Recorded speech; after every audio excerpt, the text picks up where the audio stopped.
मैंने देखा कि यहाँ के गांव-गांव में मेरे पिताजी, मेरे परिवार के प्रति कितनी श्रद्धा है। रात रात तक हम यहाँ के रास्तों से गुजरते थे तो लालटेन लेकर बुजुर्ग लोग हमारा इंतजार करते थे। कभी कभी मेरा चेहरा देख के रो पड़ते थे कि राजीव भैया की बिटिया आई है। मैं समझी कि जनता की श्रद्धा का क्या मतलब होता है, कि उसका आदर करना चाहिए। मैंने देखा कि किस तरह से मेरी माताजी जब आई कैंप में जाकर बच्चों की आंखों में बूंद डालती थी, दवाई डालती थी, तो किस तरह से उनकी माताएं खुश होती थी। बेवाओं को देखा जब हम लोग कैंप लगाते थे, कितनी गरीबी में रहते थे और हम पेंशन देते थे। उस समय पेंशन मिलता था, बेवा पेंशन कहते थे उसको। मैं समझी कि कितना संघर्ष था आपके जीवन में और कैसा रिश्ता था आपके बीच, मेरे परिवार के बीच, कि ये राजनीतिक रिश्ता नहीं था, एक प्रेम का रिश्ता था, श्रद्धा का रिश्ता था, सत्य का रिश्ता था। फिर भाई यहां आए, उनका भी चुनाव लड़वाया, सांसद बने, आपके लिए खूब काम किए। जहां जहां विकास ला पाए विकास लाए।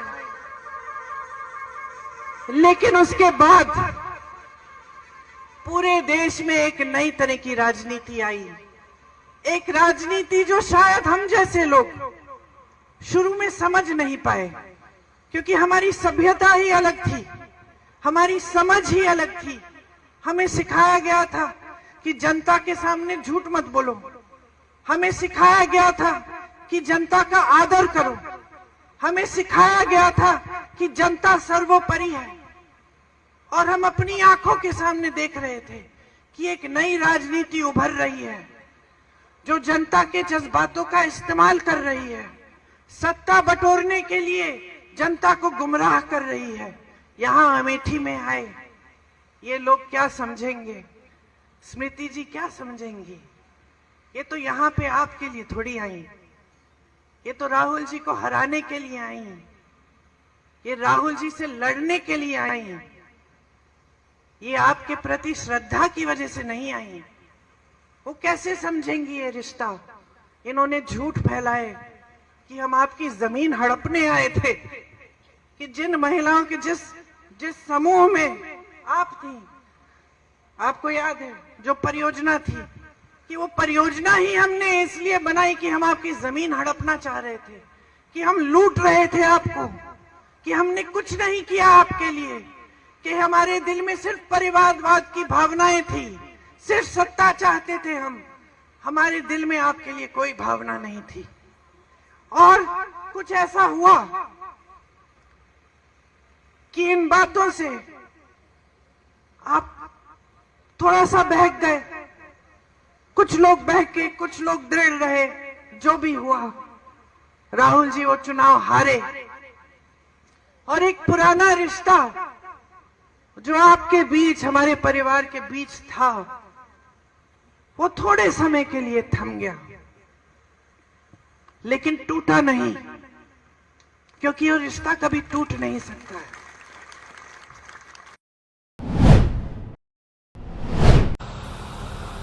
7 सालों बाद उनको लगा कि कांग्रेस पार्टी संकट में है। उस समय ऐसा लग रहा था कि एक और बार चुनाव आ रहा है, भाजपा उभर सकती है, कांग्रेस पार्टी टूटने वाली थी। तमाम नेता आ रहे थे उनके पास कि राजनीति में आइए, राजनीति में आइए। उनकी बेटी थी, बहुत कष्ट देखा था उनका। मैंने मना किया, मैंने कहा राजनीति में मत आओ, ये लोग तुम्हारा इस्तेमाल करेंगे, तुम्हें भी कुछ हो जाएगा, छोड़ दो, कोई जरूरत नहीं है, संभल जाएगी पार्टी, कोई संभाल लेगा, कोई नेता बन जाएगा। मां ने बात नहीं सुनी। मुझे कहा कि ये जो चित्र है तुम्हारे पिता का, जो मेरे कमरे में दीवार पे लटका है, इसको मैं नहीं देख पाऊंगी। अगर आज मैं मुंह मोड़ लूंगी, पार्टी के लिए आगे नहीं बढ़ूंगी, तो मैं इनको क्या जवाब दूंगी, मैं अपने आप को क्या जवाब दूंगी। तो आगे आई तो ये स्पष्ट था कि पहला चुनाव उन्हें अमेठी से ही लड़ना था। ये पिताजी की कर्म भूमि थी।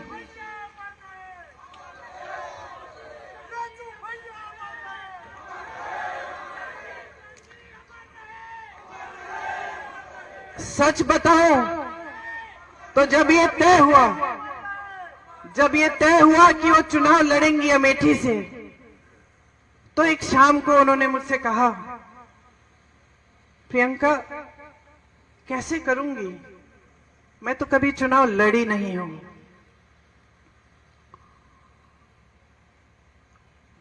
पलक नहीं झपकाई मैंने कहा, मां ये चुनाव मैं आपको लड़के दूंगी, आप आओ मत अमेठी, मैं अमेठी को संभालूंगी।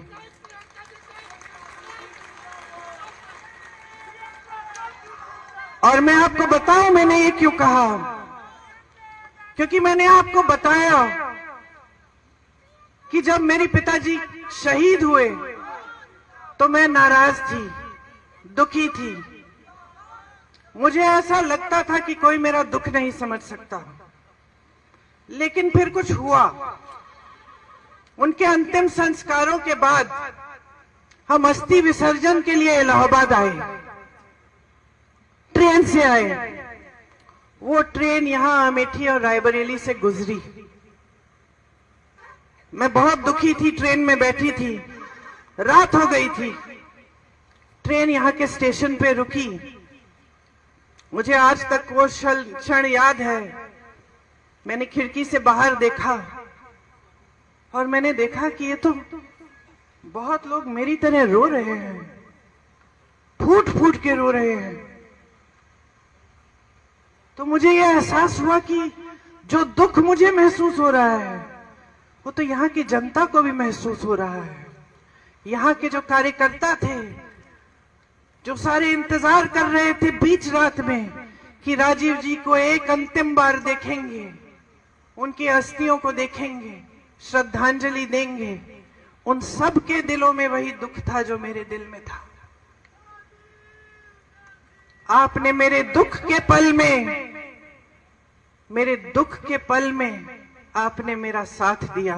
मैं समझी कि मैं अकेली नहीं हूं इस दुनिया में, कि सिर्फ मुझे दुख नहीं हो रहा है, मेरे परिवार को दुख नहीं हो रहा है, सिर्फ मेरी मां टूटी नहीं है, मेरे भाई नहीं टूटे हैं, लेकिन अमेठी की जनता मेरे साथ रो रही है, क्योंकि उनका भी भाई, उनका बेटा चले गया।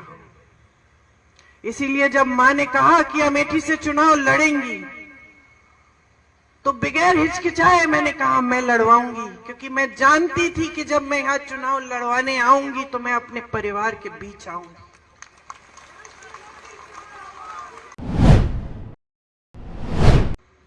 सोनिया जी के समय में जब मैं अमेठी का देखभाल करती थी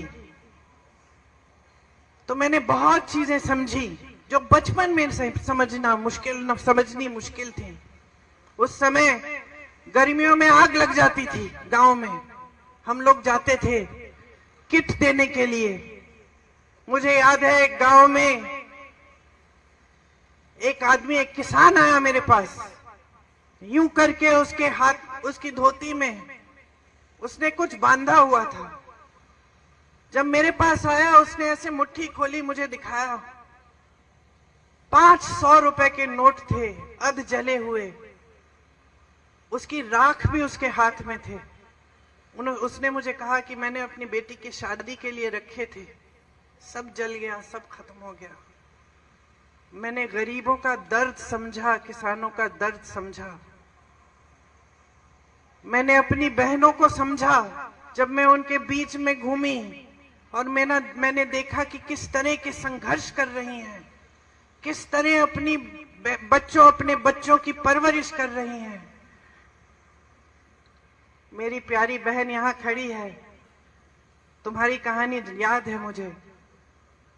तुमने पढ़ाई नहीं की थी, 8वीं तक शायद पढ़ाई की थी। तुम्हारी इच्छा थी कि तुम्हारी बच्ची बड़ी होकर पढ़ाई कराओगी अपनी बच्ची को, लेकिन तुम्हारे ससुर जी नहीं माने। सही है, ससुर जी नहीं माने तो चुपचाप से, सुनिए, चुपचाप से घर पे फॉल सिलने का काम किया। और जब कोई देख नहीं रहा था तो जाके वो फॉल दुकान में ले जाती थी और वो उससे थोड़ी सी कमाई कर लेती थी, किसी को बताया नहीं। जब परिवार ने कहा कि बेटी को नहीं पढ़ा सकते, रो मत, बहुत हिम्मत वाली हो, बहुत हिम्मत वाली हो। तुम्हारी हिम्मत ने मुझे हिम्मत दी है।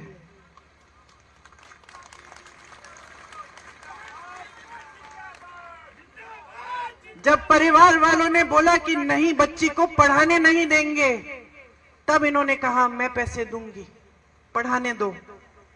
आज बच्ची क्या कर रही है? बीए पास है ना? देखो इनका संघर्ष क्या था। इधर आ जाओ, मंच पे आ जाओ।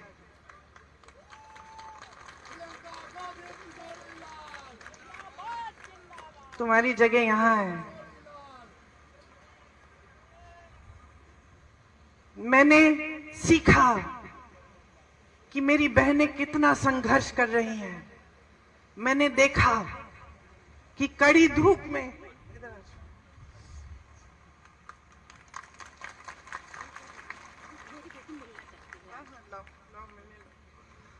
मैंने देखा कि कड़ी धूप में यहाँ का किसान कितनी मेहनत कर रहा है, हर संघर्ष का सामना कर रहा है, कमाने की कोशिश कर रहा है। पहली बार जब मैं अमेठी आई तो शायद मैं 10 साल की थी। मुझे याद है चुपचाप से उनके पीछे बैठती थी, वो जीप चलाते थे, हम लोग राहुल और मैं पीछे बैठ के एक दूसरे की नोक-झोंक कर करके देखते थे कि पिताजी क्या कर रहे हैं, किस तरह से लोगों से मिल रहे हैं, प्यार से मिल रहे हैं, लोग उनको कैसे मिल रहे हैं। तो एकदम जो पहली सीख मुझे मिली कि एक नेता और जनता के बीच में ऐसा रिश्ता होना चाहिए, तो उस उम्र में अपने पिताजी से मिली। आप सब जानते हैं मेरे पिताजी एक बहुत नेक इंसान थे, दिल बहुत साफ था, ईमानदार थे और बहुत हिम्मत वाले थे। जैसे जैसे मैं बड़ी हुई, कभी कभी उनके चुनाव के प्रचार के लिए यहाँ आ जाती थी। पहली बार जब मैं 20-25 दिनों के लिए यहाँ आई तो अपनी माता जी के साथ उनके प्रचार में आई, और यहाँ का तारपुर का जो गेस्ट हाउस था वहाँ पे हम लोग रहते थे। उस समय कुछ सारा साधन नहीं थे, प्रचार भी अलग तरह से होता था, गांव-गांव जाते थे, मैं माता जी के पीछे पीछे जाती थी। पिताजी चुनाव जीते, प्रधानमंत्री उस समय थे। अमेठी के लिए जितने काम कर पाए उन्होंने किए। यहाँ पे बड़े बड़े उद्योग खोले, सड़कें बनाई। उस समय इंडिया मार्क 1 होता था, हर जगह इंडिया मार्क 1 लगवाया।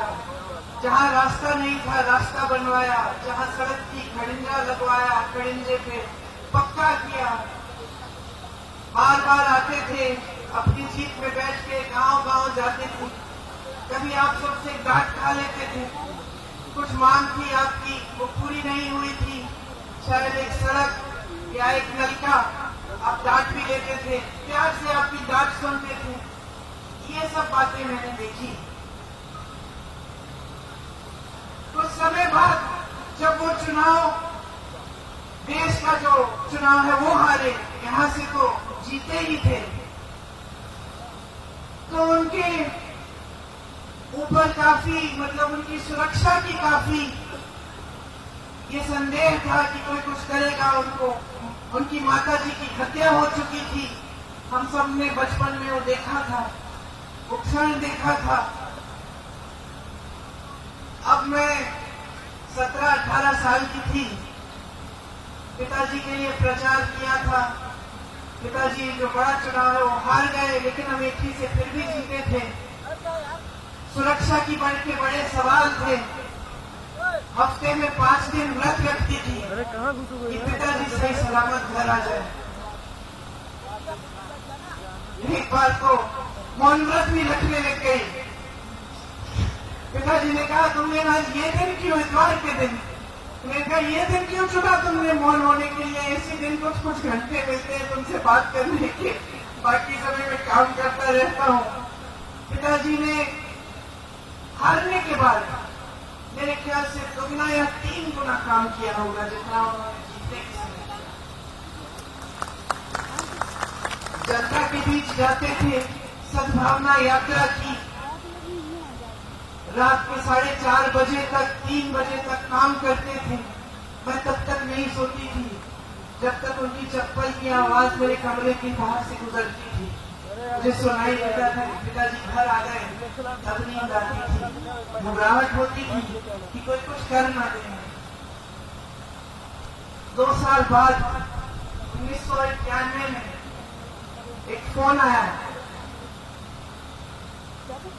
किसी ने कहा कि पिताजी को कुछ हो गया है, पता करो। चुनाव प्रचार में गए थे, रात के शायद 10:30 या 11 बजे थे। मैं एकदम समझ गई कि कुछ बहुत बुरा हुआ है, और अपनी माँ को बताने का क्यों आए यहाँ पे, मतलब मुझे अपनी माँ को बताना पड़ा कि जिस शख्स के लिए वो अपना देश छोड़कर हमारे देश आई थी, जिसके प्रेम के लिए उन्होंने कई त्याग किए थे, हमारी संस्कृति सीखी, नए तरीके सीखे, इंदिरा जी से हमारी भारतीय सभ्यता सीखी, वो खत्म हो गए हैं। मैं उनके कमरे में गई और जब मैंने उनको बताया तो उनकी आंखों में जो मैंने देखा, जैसा एक अंधेरा सा छा गया। और मैं आपको ये बात बता सकती हूँ कि उस दिन के बाद मैंने अपनी माँ की हंसी कभी उस तरह नहीं सुनी जैसे जब हंसती थी जब पिताजी होते थे। मैं बहुत नाराज थी, देश से नाराज थी कि मैंने देश को अपनी अमानत भेजी, अपने पिताजी दिए और देश में सुरक्षित नहीं रखे। मैं नाराज थी, दुखी थी। मैं सोचती थी कि मेरा दुख कोई समझ नहीं पाएगा, मेरे पिताजी वापस नहीं आए। टुकड़ों में खून से लथपथ एक झंडे में लपेटे हुए उनके शरीर के टुकड़े में घर लगी मेरी टूटी हुई माँ सालों के लिए ठीक नहीं हुई। उन्होंने पहले ही इंदिरा जी की हत्या का सदमा देखा था, अब अपने पति को खो डाली। बहुत दिनों के लिए खाती नहीं थी, सिर्फ नींबू पानी पीती थी, 2-4 गिलास, मुश्किल से जबरदस्ती करके खिलाती थी। बाहर नहीं जाती थी, किसी से बातचीत नहीं करती थी। 7 सालों के लिए घर के अंदर ही रही, ज्यादा बाहर गई नहीं, उस सदमे से बाहर निकल नहीं पाई।